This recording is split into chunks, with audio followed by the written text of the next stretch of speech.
हाँ, हम स्टार्ट कर रहे हैं इंडक्टिव इफेक्ट से। इंडक्टिव इफेक्ट में आपने देखा होगा, ये देखिए कंपाउंड को समझा रहा हूँ मैं आपको, CH3 CH2 CH2 Cl, ये आपको एक कंपाउंड दे रखा है, ठीक है। अब इसमें क्या होता है कि क्लोरीन की इलेक्ट्रोनेगेटिविटी ज़्यादा है किससे, कार्बन से, ठीक है। ये देखिए क्लोरीन की इलेक्ट्रोनेगेटिविटी किससे ज़्यादा है, कार्बन से। तो ये क्लोरीन क्या करता है, इस कार्बन से इलेक्ट्रॉन खींचता है, ठीक है।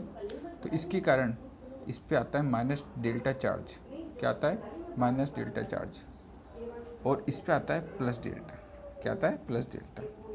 तो अब इस पे पॉजिटिव आ गया तो ये क्या करेगा, इससे इलेक्ट्रॉन खींचेगा, तो इस पर चार्ज डेवलप होता जाएगा। तो ऐसे क्या होगा, ये अप टू 3 कार्बन तक की इलेक्ट्रॉन खींचता है।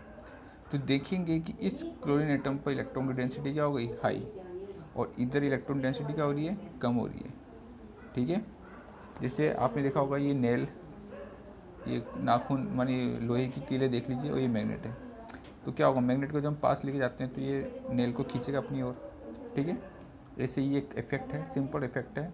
इसमें क्या होता है, इसमें इलेक्ट्रॉन नेगेटिव डिफरेंस के कारण, है ना, चार्ज का सेपरेशन हो रहा है, मानी एक कंपाउंड क्या हो गया, चार्ज डेवलप्ड हो गया, ठीक है। तो इसके बारे में हम देखते हैं क्या क्या है। परमानेंट इफेक्ट है ये, है ना, क्योंकि सिंपल सी बात है, क्लोरीन के साथ हमेशा जुड़ा रहेगा इस कंपाउंड के साथ। तो ये कौन सा इफेक्ट है, परमानेंट इफेक्ट। इंडक्टिव इफेक्ट को दो भागों में बांटा गया है, minus I and plus I. Minus I होता है इलेक्ट्रॉन विड्राइंग ग्रुप, और प्लस आई इफेक्ट क्या होता है, इलेक्ट्रॉन डोनेटिंग ग्रुप। सपोज करो ये देखो, कार्बन कार्बन कार्बन और VCl, तो ये जो क्लोरीन ग्रुप है ये इलेक्ट्रॉन विड्राइंग ग्रुप है, ये इलेक्ट्रॉन को अपनी ओर खींचेगा। और प्लस आई में क्या होता है, ये जो वाई एटम आपको दिख रहा है यहाँ, ये कार्बन को इलेक्ट्रॉन डोनेट करता है, ठीक है। तो इसके एग्जांपल क्या क्या हो गए, इसके एग्जांपल हो गए Cn minus, NO2 minus, Br minus, ठीक है, यानी साइनाइड आयन, नाइट्रेट आयन और ब्रोमीन आयन, ठीक है। और इसके एग्जांपल जो है इलेक्ट्रॉन डोनेटिंग के, ये है मिथाइल ग्रुप, ये इथाइल ग्रुप, ये है प्रोपाइल ग्रुप, ठीक है।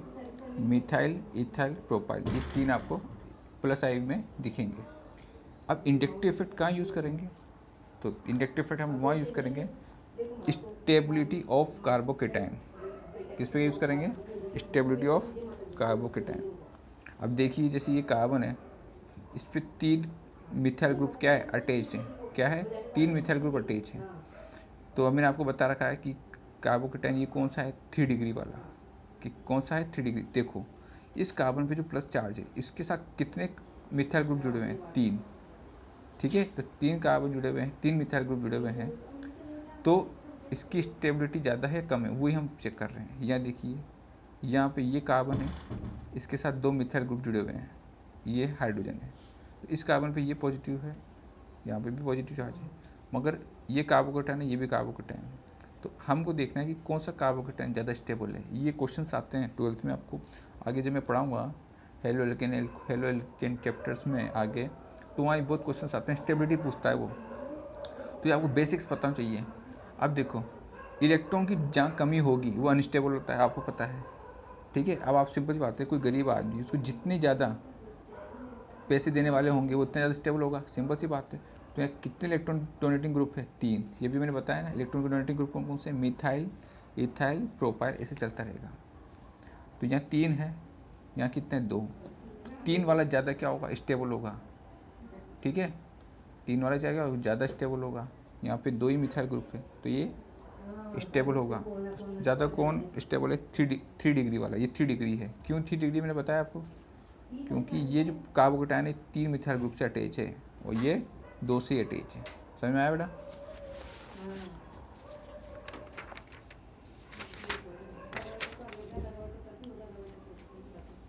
ऐसे ये है आपका स्टेबिलिटी ऑफ कार्बोनाइन, ठीक है। अभी मैंने आपको बताया कार्बोनाइन, ये देखिए ये कार्बन है, ठीक है। इस पर ये 3 CH3 ग्रुप है, कितने ग्रुप है, 3 CH3 ग्रुप। ऐसे यहाँ देखिए, यहाँ पे ये CH3, ये CH3, ये H, तो ये कार्बोनाइन मानी जिस पे नेगेटिव चार्ज होता है उसको हम बोलते हैं कार्बोनाइन। तो ये कार्बोनाइन को 2 मिथाइल ग्रुप इलेक्ट्रॉन डोनेट कर रहे हैं, और यहाँ ये 3 दे रहे हैं। अब इम्पोर्टेंट बात क्या है, जब हम पैसे वाले को और ज़्यादा पैसा देंगे तो क्या हो जाएगा, unstable.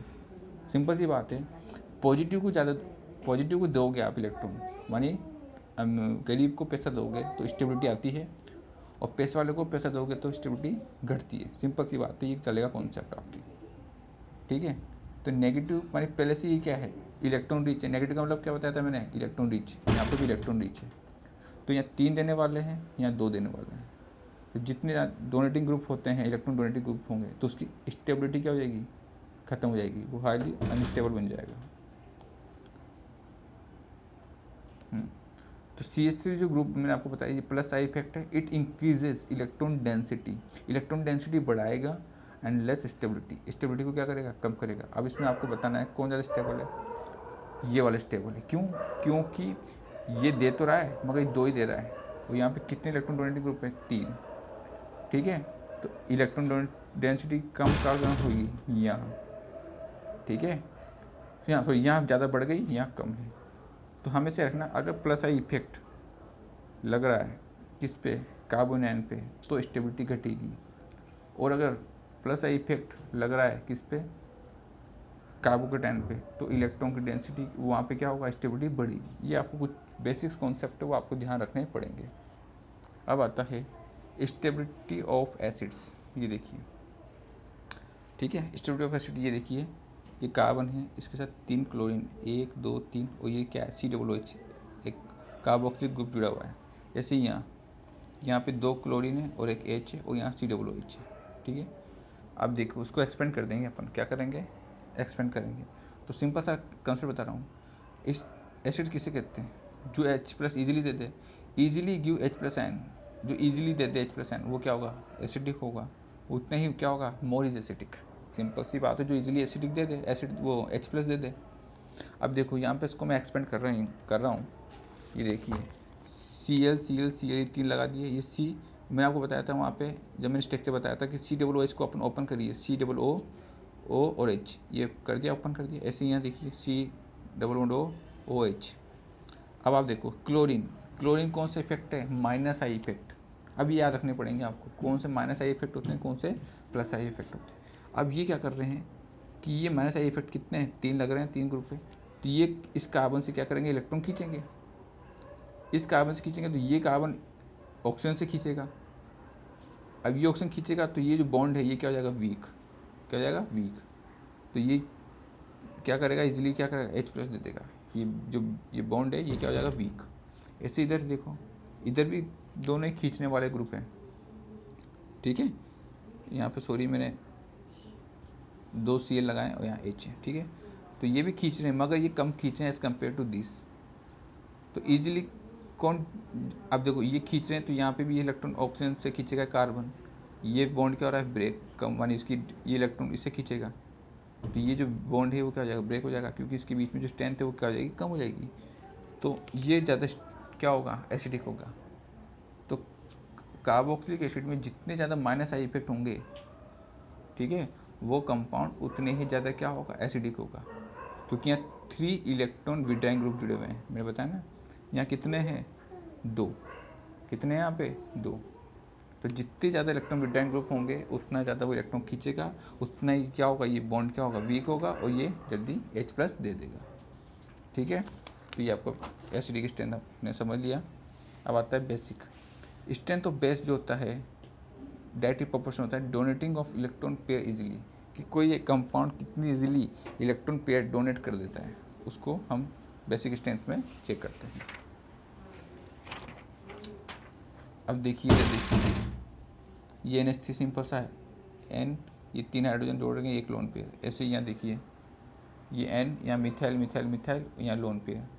More electron donating group, more have lone pair to donate, so more basic. जितने ज़्यादा इलेक्ट्रॉन डोनेटिंग ग्रुप जुड़ेगा किसी भी एटम के साथ, उतने ज़्यादा उसके बाद लोन पेयर होंगे। सपोज करो मोर है लोन पेयर, जिसका ज़्यादा लोन पेयर है वो ज़्यादा देगा, है ना भाई। जितना ज़्यादा अमीर आदमी होगा, सपोज करो, वो उसकी कैपेसिटी उतनी ज़्यादा होती देने की, तो वो क्या होगा, मोर एसिडिक होगा, ठीक है। अब एक्सेप्शंस आते हैं इसमें, देखिए। तो अभी सिंपल सी बात है, ये प्लस प्लस प्लस, ये प्लस आई क्या है, प्लस आई इफेक्ट को शो कर रहा है CH3 ग्रुप। तो जितने ज़्यादा प्लस आई इफेक्ट होंगे वो इलेक्ट्रॉन की डेंसिटी बढ़ाएगा किस पे, नाइट्रोजन पर। तो ज़्यादा नाइट्रोजन पर इलेक्ट्रॉन डेंसिटी बढ़ाएगा तो वो इलेक्ट्रॉन डोनेट भी क्या करेगा, ईजिली करेगा। ठीक है, तो कौन ज़्यादा एसिडिक होगा, वो बेसिक होगा, ये वाला। ठीक है, इससे कंपेयर करें तो इन गैस फेज और इन नॉन एक्वस सॉल्वेंट, अगर मैं गैस फेज की बात करूं और इन नॉन एक्वस का मतलब जिसके अंदर वाटर नहीं मिला हुआ है ना, एक्वस का मतलब होता है जिसके अंदर वाटर मिला हुआ होता है। तो नॉन एक्वस सॉल्वेंट होता है गैस फेज के अंदर, तो जो बेसिसिटी होती है किसी भी एमीन की वो डिपेंड करती है plus I effect of the alkyl group. वो किस पे डिपेंड करता है, plus I effect of the alkyl group पे डिपेंड करता है। तो ये 3 डिग्री 2 डिग्री 1 डिग्री NH3। तो सबसे कम बेसिसिटी किसकी होती है, NH3 की, फिर 1 डिग्री की, फिर 2 डिग्री की, फिर 3 डिग्री की। ठीक है, तो ये सिर्फ डिपेंड करता है अलग अलग कंडीशंस पर। अगर basicity of amine aqueous solution की हम बात करें तो 3 फैक्टर पर डिपेंड करेगा, plus I effect of the alkyl group, extent of the hydrogen bonding with water molecule and steric effect of the alkyl group. 3 factor पर डिपेंड करता है एक्वस सॉल्यूशन पे। तो वहाँ पर जो स्ट्रेंथ हो जाती है, basic strength, relative basic strength, वो जाती है सबसे ज़्यादा 2 डिग्री, फिर 1, फिर 3 डिग्री, फिर NH3। ठीक है, तो ये आपके हाईली कॉन्सेप्ट है, मगर ये आपको बेसिक 12th में आपके काम आएगा।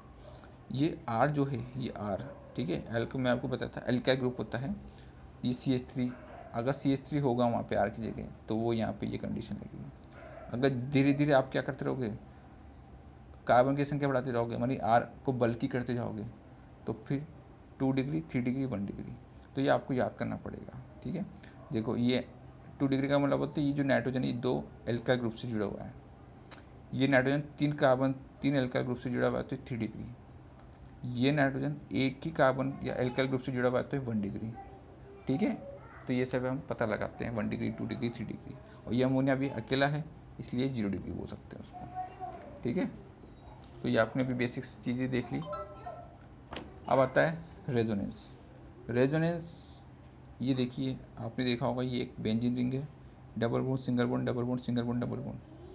अब ये क्या होता है, ये डबल बॉन्ड इधर शिफ्ट हो जाएगा, ये डबल बॉन्ड इधर, ये इधर, तो ये ऐसे चलता रहता है, पूरी जगह घूमता रहता है। तो रेजोनेंस में कॉन्जुगेशन होना बहुत जरूरी है। कॉन्जुगेशन का मतलब होता है एक के बाद एक सीक्वेंस सीरीज बनना, double bond single bond double bond single bond. ठीक है, कॉन्जुगेशन देखिए आप, CH2 डबल बॉन्ड CH, फिर CH, फिर डबल बॉन्ड CH2। ठीक है, अभी आपको मैंने बताया था ये जो एक सिग्मा एक पाई, डबल बॉन्ड में एक सिग्मा एक पाई होता है, ऐसे यहाँ पे एक सिग्मा एक पाई, तो पाई बॉन्ड फिर सिंगल बॉन्ड फिर पाई, तो यहाँ पाई पाई कॉन्जुगेशन बोलेंगे इसको। सपोज करो अगर double bond single bond double bond single bond double bond आता है तो उसको हम कौन सा कॉन्जुगेशन बोलेंगे, पाई पाई कॉन्जुगेशन। अगर सपोज करो CH2 डबल बॉन्ड CH, ये OH है, और OH का मैंने आपको बताते हैं 2 लोन पे लगेंगे ऑक्सीजन पे, 1 2 3 4 5 6 7 8, तो हो रहा है ना इसका पूरा ऑक्टेट। अब देखिए double bond sorry pi electron single bond फिर पाई, ये देखिए ये लोन पेयर है, तो इसको हम बोलते हैं पी पाई कॉन्जुगेशन। पी पाई का मतलब ये पाई इलेक्ट्रॉन है ना, सॉरी ये पाई बॉन्ड के इलेक्ट्रॉन हो गए और ये लोन पेयर हो गए, तो पी पाई हम इसको पी पाई कॉन्जुगेशन बोलते हैं। ठीक है, ऐसे CH double bond CH2 single bond CH2 plus. अब देखो ये प्लस का मतलब मैंने कहा था ये वैकेंट ऑर्बिटल है, वैकेंट का मतलब खाली एक ऑर्बिटल है। ठीक है, तो ये पाई और ये पाई बॉन्ड सिंगल बॉन्ड और फिर प्लस आ गया, इसका मतलब यहाँ पे क्या है, वैकेंसी है, वैकेंसी। तो ये शिफ्टिंग हो जाती है, शिफ्टिंग का मतलब एक छोड़ के एक, अगर कोई इधर चल जाएगा फिर डबल बॉन्ड इधर आ जाएगा तो इधर प्लस आ जाएगा। ठीक है, तो ऐसे ही कॉन्जुगेशन होना जरूरी, 3 कंडीशन पर ही कॉन्जुगेशन होता है। सपोज करो ऐसे दे दिया CH2 double bond CH CH2 single bond CH double bond CH2, तो यहाँ पे क्या होगा, no conjugation. Double bond not alternate, यहाँ पे डबल बॉन्ड अल्टरनेट नहीं है तो रेजोनेंस नहीं होगा। ठीक है, तो ये आपने क्या देखा, बेसिक चीज़ें देख ली है। ठीक है।